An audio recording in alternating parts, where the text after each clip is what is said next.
Metalezko kutxa, lata ontzia zinta zigilatzeko makinaren inguruan.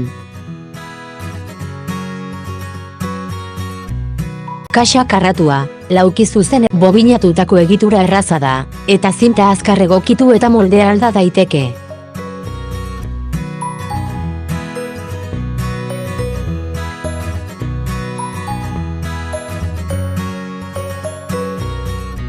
Molde batek hainbat neurri estali ditzake, maneiatzen eta mantentzen errazak.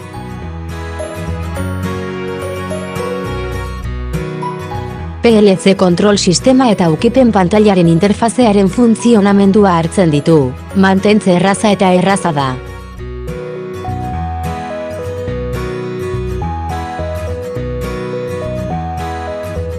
Makina osoaren osagai elektrikoak eta pneumatikoak etxeko eta atzerriko fabrikatzaile ezagunetatik eginda daude, eta kalitatea fidagarria eta egonkorra da.